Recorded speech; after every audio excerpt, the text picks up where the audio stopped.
کا خلاصہ تفسیر پیش کیا جا رہا ہے۔ پارے کے آغاز سے 5-6 آیات پہلے سورہ ہود شروع ہو رہی ہے۔ اس کے آغاز میں اللہ تعالیٰ نے ایک بات ذکر کی ہے، وَيُؤْتِ كُلَّ ذِي فَضْلٍ فَضْلًا، اللہ ہر فضل والے کو اپنا فضل دیں گے۔ یہاں فضل کا لفظ 2 مرتبہ استعمال ہوا ہے۔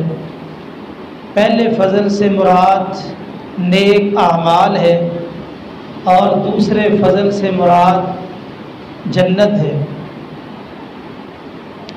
فضل کا معنی ہوتا ہے زائد چیز، اضافی چیز۔ اس کی مثال یوں سمجھیے، 2 مزدور مزدوری کر رہے ہیں،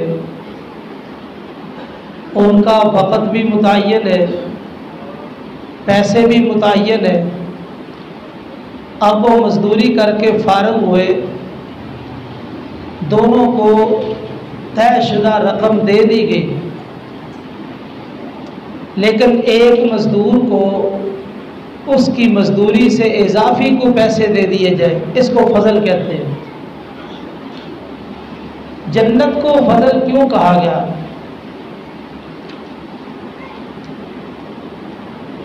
جنت کو فضل اس لیے کہا گیا کہ ہمارے جو اعمال ہیں یہ محدود ہے،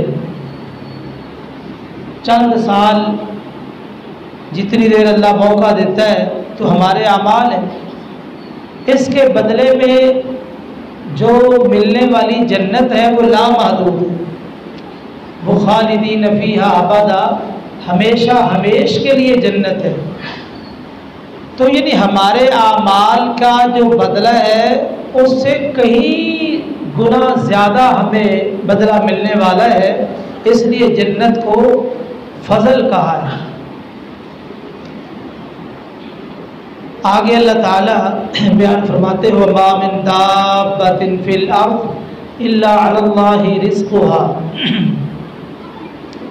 زمین میں جو چیز بھی رینگ رہی ہے، جس کے اندر روح موجود ہے، جان موجود ہے، اسے غذا کی ضرورت ہے، اس کا رزق اللہ کے ذمے ہے۔ وہ جہاں بھی ہے اللہ اسے رزق پہنچا رہے ہیں۔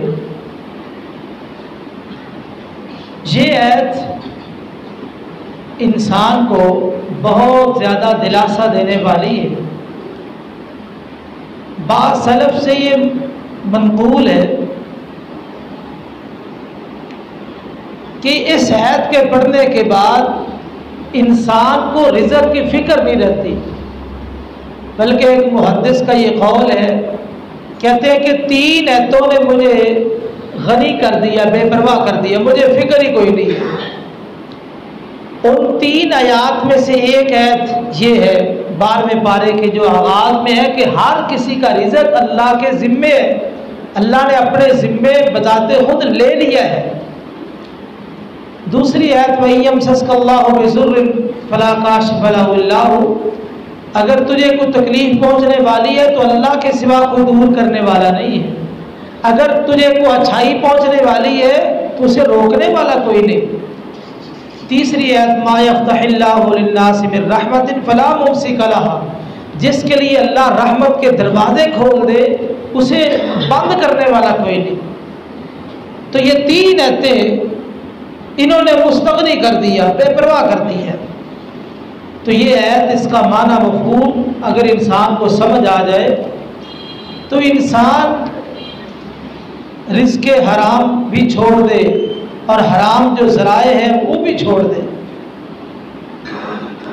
آگے اللہ فرماتے وَيَعْلَمُ مُسْتَقَرَّهَا وَمُسْتَوْدِعَهَا، یعنی اس کے قرار کی جگہ اور لوٹنے کی جگہ۔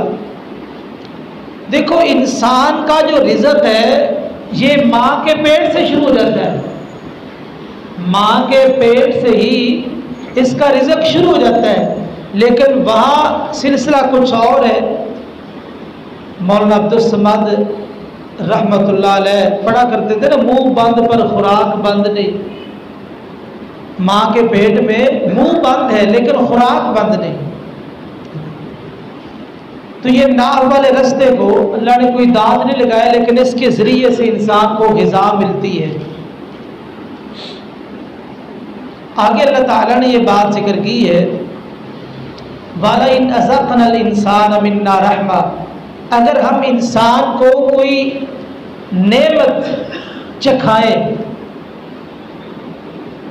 تو یہاں چکھانے کا لفظ ہے. تو یہ کیوں کہا؟ ہم تو نعمتیں کھاتے ہیں، اللہ کہتے ہیں چکھائیں. اذقنا الانسان، چکھنا اور ہے، کھانا اور ہے.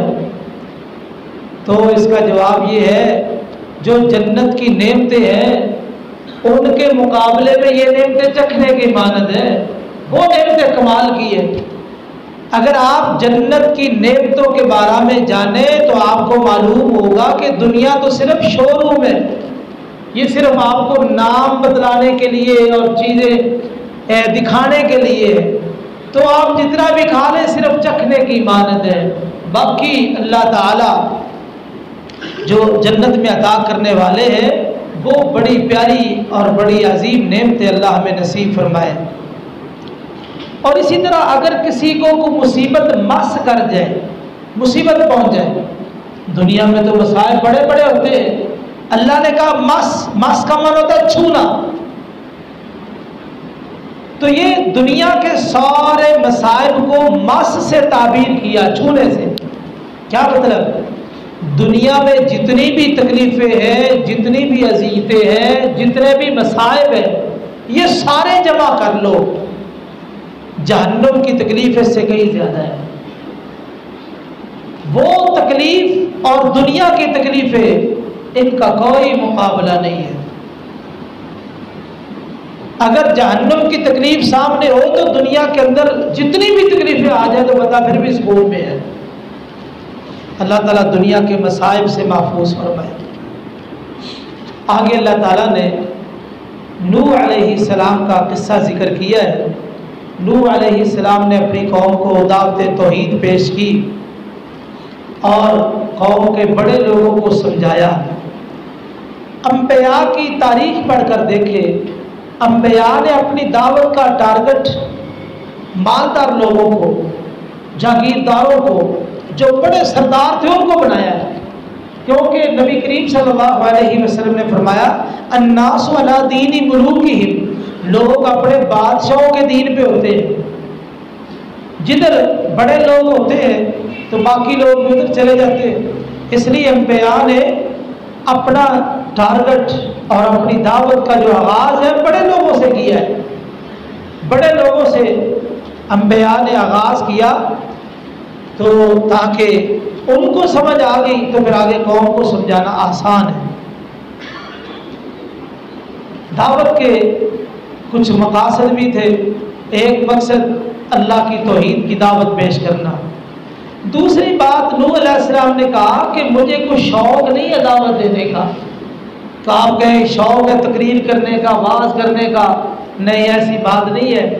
یہ اللہ کی طرف سے میری ذمہ داری لگائی گئی ہے، میں تو اپنی ذمہ داری پوری کر رہا ہوں، اس لیے میں تمہیں دعوت دے رہا ہوں. اور آگے اللہ تعالیٰ نے یہ ہمارے ہاں کچھ عقائد پائے جاتے ہیں مختار کل، عالم الغیب کے حوالے سے. تو ان عقائد کی نفی کی کہ یہ دیکھیے عالم الغیب اللہ کی ذات ہے، مختار کل اللہ کی ذات ہے. نوح علیہ السلام نے اس کی وضاحت کی کہ میں کسی چیز کا مالک نہیں ہوں، نہ ہی میں علم غیب جانتا ہوں، نہ ہی میرا کوئی ایسا دعویٰ ہے. یہ تو اللہ تعالیٰ کی صفات ہے، اللہ تعالیٰ کے پاس اختیارات ہے. میں تو اس کا ایک بندہ ہوں اور اپنی ذمہ داری کو پورا کر رہا ہوں. قوم نہ مانی، نوح علیہ السلام کو دھمکیاں دینے لگے. 950 سال تک نوح علیہ السلام نے محنت کی. نتیجہ کیا نکلا؟ 80 یا 82 بندے مسلمان ہوئے. اب نوح علیہ السلام کی محنت میں شک کوئی نہیں، لیکن قوم کی بد نصیبی ہے. بالآخر جب پتہ چل گیا کہ یہ ایمان لانے والے نہیں تو نوح علیہ السلام نے پھر مجبور ہو کے اللہ سے دعا کی 950 سال جس نبی نے دعوت دی ہے تو اس کی دعا کتنی ہے؟ لمبی چوڑی دعا نہیں، ربی انی مغلوب فانتصر، اللہ میں مغلوب ہو چکا ہوں تو میری مدد فرما۔ انبیاء کو اپنے اللہ کی طاقتوں پہ ایمان ہوتا ہے کہ اللہ کی بڑی طاقتیں، تو اتنی صرف تو ربی انی مغلوب فانتصر، تو میری مدد فرما، میں مغلوب ہو چکا ہوں۔ اللہ نے کہا آپ ایسے کرے، کشتی بنائے اور یہ خبر دے دی کہ ان کافروں میں سے کوئی مسلمان نہیں ہوگا۔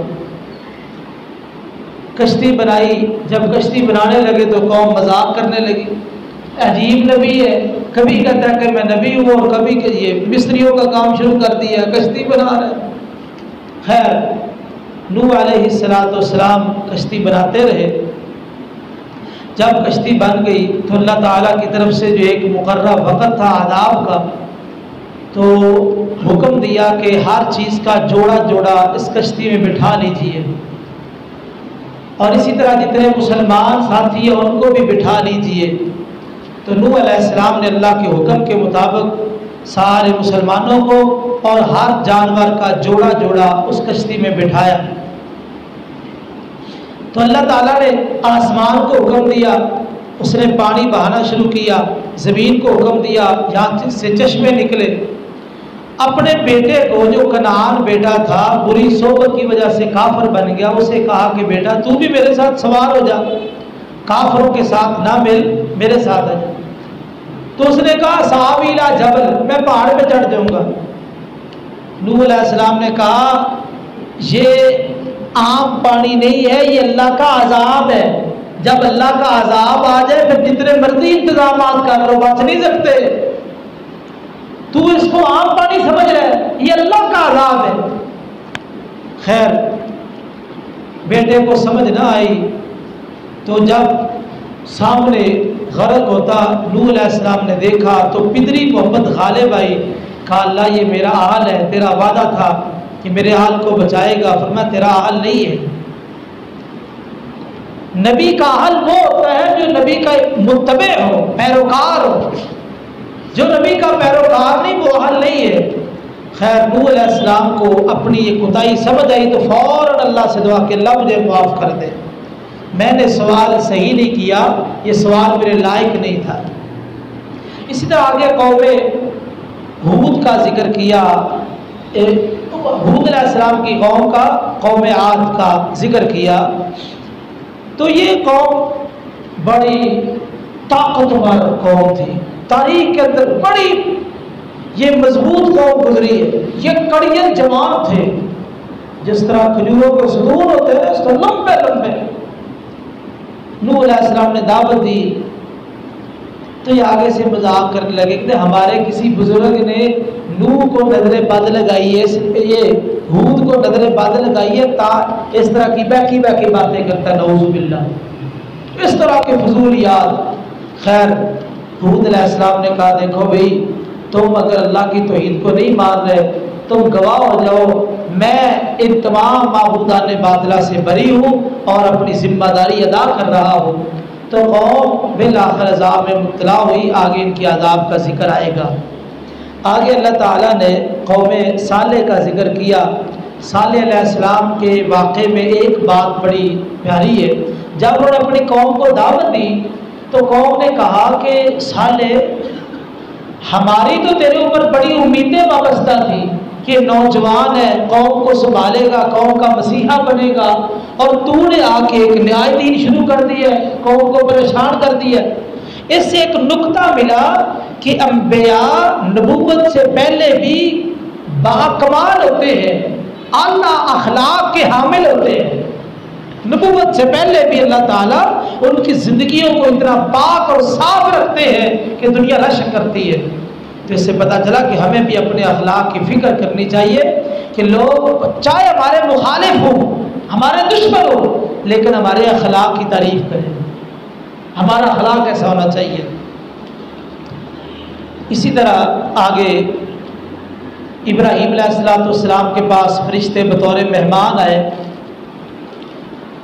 ابراہیم علیہ السلام پہچان نہ سکے، سلام کیا تو ابراہیم علیہ السلام جلدی سے گئے، بچڑا بھون کے لے آئے، سامنے رکھا تو انہوں نے ہاتھ ہی نہیں بڑھائے۔ ابراہیم علیہ السلام ڈر گئے شاید میرے دشمن نہ ہو۔ یہاں سے ایک نقطہ سمجھ آتا ہے۔ ایک تو عام طور پہ نقطہ یہ ہے کہ مہمان سے بار بار پوچھنا نہیں چاہیے، جو چیز حاضر ہو، جو چیز آپ کھلا سکتے ہیں پلا سکتے ہیں لے آئیں۔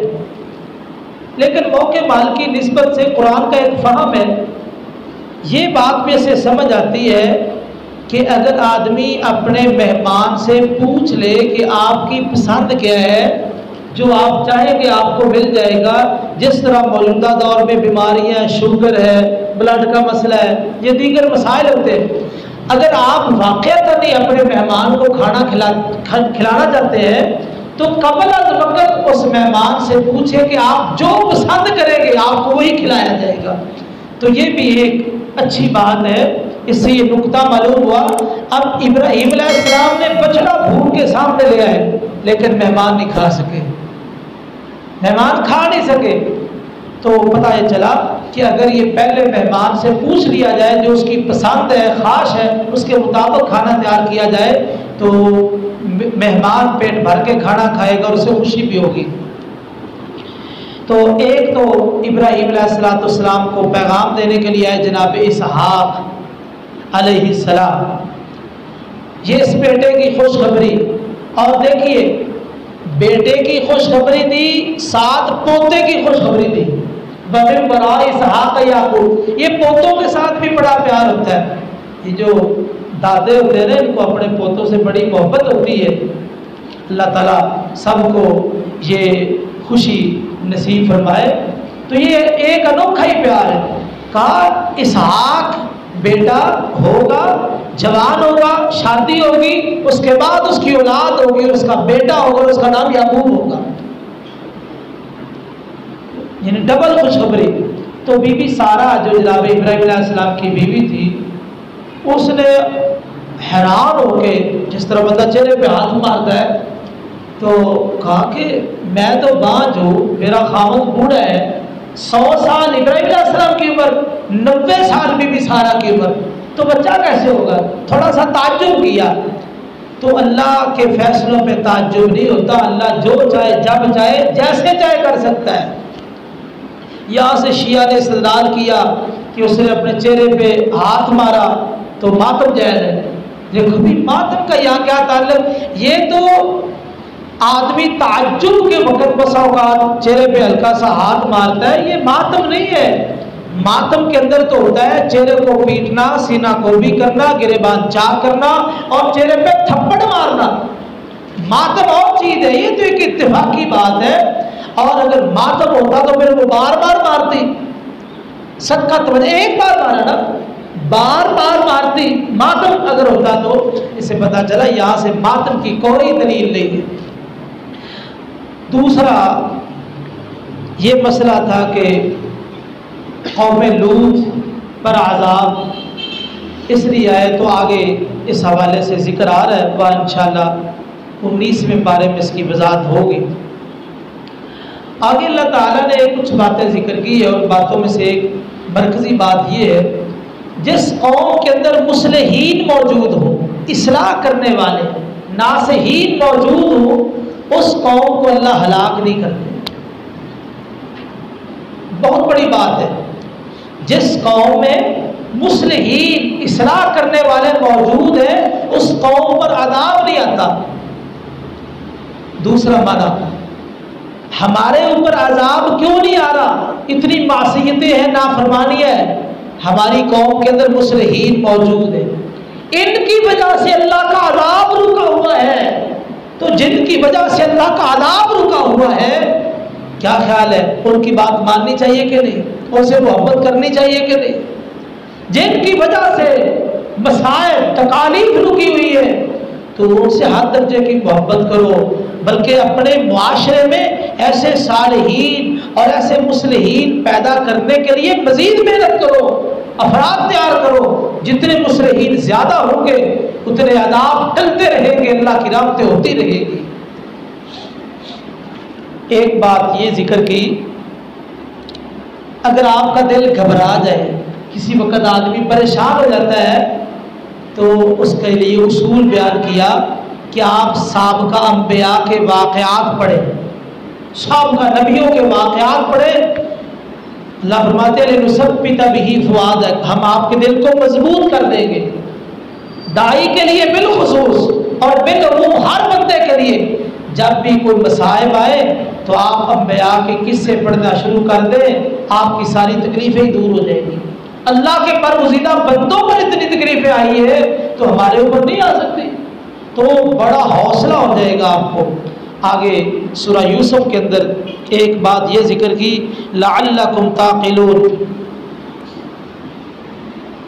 یہ واقعہ یوسف، اس میں بصیرت ان لوگوں کو ملتی ہے، فہم ان لوگوں کو نصیب ہوتا ہے جن کے پاس عقل ہے، مراد یعنی عقل سلیم، جو صحیح دماغ رکھتے ہیں اور دل کی دنیا سے اس کو سمجھتے ہیں، ان لوگوں کو فائدہ ہوتا ہے۔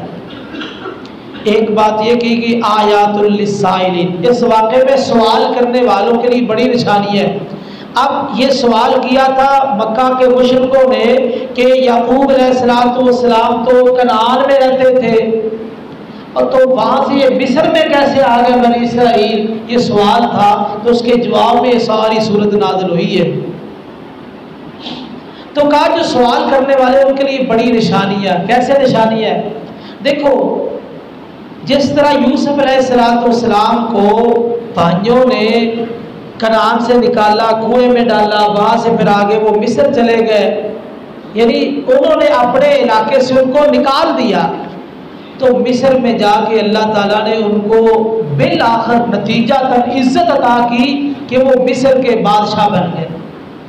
تو اسی طرح سوال کرنے والوں کے لیے نشانی ہے، آج جس نبی کو تم مکہ سے نکالنے کے درپے ہو، نکالنا چاہتے ہو، یہ جب یہاں سے چلا جائے گا، جہاں جائے گا وہاں اللہ اس کی حکومت قائم کریں گے اور اللہ تعالیٰ اس کو عزت عطا فرمائیں گے۔ اسی طرح نبی کا پاک صلی اللہ علیہ وسلم مدینہ میں گئے، ریاست قائم ہوئی، پھر دوبارہ اللہ تعالیٰ نے آپ کو مکے میں فاتحانہ انداز میں داخل بھی کیا۔ یہ دوسری نشانی کیا ہے؟ دوسری نشانی یہ ہے کہ جس طرح بھائیوں نے حسد کیا تو یوسف کو کنویں میں پھینک دیا، تو اللہ نے یوسف کو عزتیں عطا فرمائی، اسی طرح مکہ کے مشرکوں نے بھی حسد کیا، کلمہ نہیں پڑھا، نبی کو نکال دیا، حسد کی بنا پہ اللہ نے نبی کریم صلی اللہ علیہ وسلم کو دنیا میں عزت عطا فرما دی۔ اور بھی اس میں کئی نشانی ہے۔ آگے بھائیوں نے کہا کہ یہ یوسف ہے نا، ہر وقت ہمارے ابا جان کے پاس بیٹھا رہتا ہے، ابا جان سے بڑا پیار کرتے ہیں۔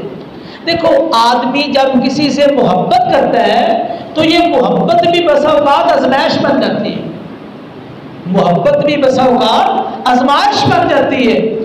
تو اس لیے اللہ سے دعا کرنی چاہیے، اگر کسی سے محبت دین کے لیے ہے تو الحمدللہ، لیکن پھر بھی اللہ سے دعا کرنی چاہیے، اللہ ہر قسم کے فتنوں سے محفوظ فرما۔ آزمائش بن گئے، اور کتنی بڑی آزمائش، کتنے سال تک یہ آزمائش رہی۔ آگے یہ ہے، انہوں نے پروگرام بنایا کہ ہم ایسا کرتے ہیں، باپ سے اجازت لیتے ہیں کہ یوسف کو ہمارے ساتھ بھیجو، ہم نے کھیلنے کے لیے جانا ہے۔ پلان بنایا تھا کہ ہم کنویں میں ڈالیں گے، اور وہاں پلان بناتے بناتے یہ بات بھی کی کہ ہم یہ عمل کر کے اس کے بعد صالحین ہو جائیں گے۔ یہ عمل کر کے، یہ شیطان کا بڑا حرب ہے۔ شیطان کہتا ہے کہ بس یہ گناہ کر لے، اس کے بعد پھر نیک بن جانا، آج کی نمازیں رہنے دے، کل سے شروع کر لیں گے۔ تو یہ شیطان کا بہت بڑا حرب ہے، کہتا ہے کوئی بات نہیں، گناہ کر لو، توبہ کا دروازہ کھلا ہے۔ تو اس لیے اس حربے سے بچو، آج سے ہی عمل شروع کرو، آج سے ہی گناہ سے بچو۔ تو یہ شیطان کی ایک بہت بڑی چال ہے۔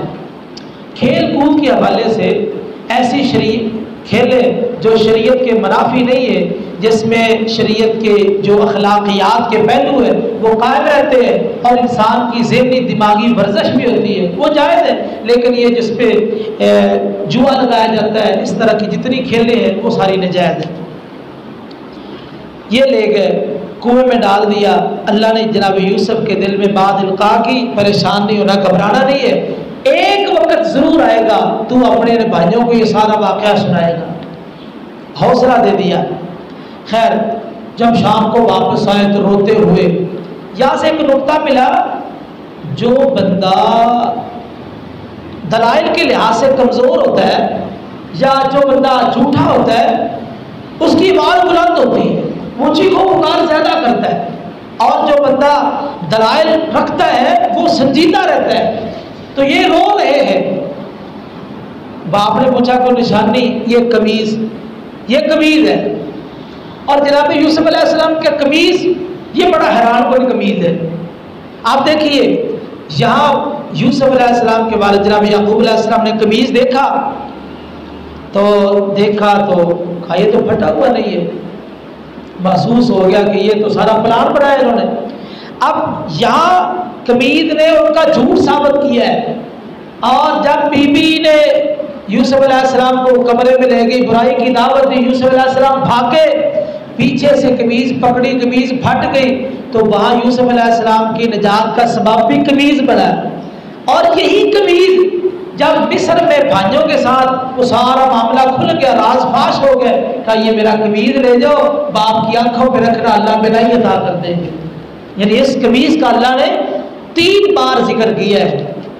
تو خیر آگے جناب یوسف علیہ السلام کا برائی سے بچنا، وہ مالکن ہے، اختیارات ہے، دعوت ہے، یوسف علیہ السلام کموارے ہیں، جوان ہیں، اور ساری صلاحیت حسن موجود ہے، کوئی رکاوٹ نہیں ہے، لیکن معاذ اللہ، اللہ کی پناہ، صرف اللہ کی وجہ سے اس گناہ کو چھوڑا۔ وہ عورت تمام تر برائی کے اسباب اختیار کر چکی تھی، لیکن یوسف علیہ السلام اللہ کی دلیل کی وجہ سے اس سے بعد رہے، اللہ نے محفوظ رکھا۔ اس سے ایک نقطہ ملا، ماحول جتنا بھی خراب ہو، معاشرہ جتنا بھی خراب ہو، آدمی برائی سے بچنا چاہے تو بچ سکتا ہے۔ یہ دلیل نہیں ہے کہ ماحول بڑا خراب، سارا ماحول خراب ہے، اس کے باوجود جناب یوسف برائی سے بچے گے نہیں۔ اسی طرح پھر آگے خواب کا واقعہ وہ کل سے انشاءاللہ بات چیت کریں گے۔ اللہ تعالیٰ سے دعا کہ اللہ تعالیٰ دین کو سمجھنے کی اور عمل کی توفیق نصیب فرمائے۔